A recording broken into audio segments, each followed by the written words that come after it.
Hi అండి. నేను morning time మేము తాగే రాగి జావని మీకు చూపిస్తున్నాను. అందరూ చేసే విధంగానే ముందుగా నీళ్లు మరిగించి, మరిగిన తర్వాత ఉప్పు వేసుకొని ముందుగా వాటర్‌లో రాగిపిండి కలిపి, ఈ మరిగిన వాటర్‌లో వేసి బాగా ఉడికించుకుంటానండి. లో ఫ్లేమ్‌లో 10-15 నిమిషాల వరకు కంపల్సరీ రాగి జావ ఉడికించాలి. అలా అయితేనే పచ్చి వాసన లేకుండా టేస్టీగా ఉంటుందండి. ఫస్ట్ వెరైటీ అందరూ తాగే విధంగానే పెరుగుతో ఇలా ఒకరోజు చేసిస్తానండి. పెరుగు, రాగి జావ కలిపి ఇస్తాను.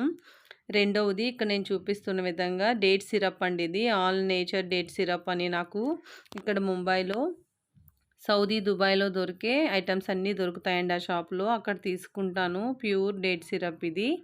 2 టేబుల్ స్పూన్ల డేట్ సిరప్ వేసి, కొంచెం రాగి జావ వేసి ఇలా కలిపి ఒకరోజు ఇస్తానండి. ఇలా రోజు మార్చి మార్చి ఇస్తాను. ఇంకొక వెరైటీ గూడా చేస్తానండి నేను. అది కూడా వీలైతే షార్ట్‌లో పెడతానండి. బాయ్ అండి.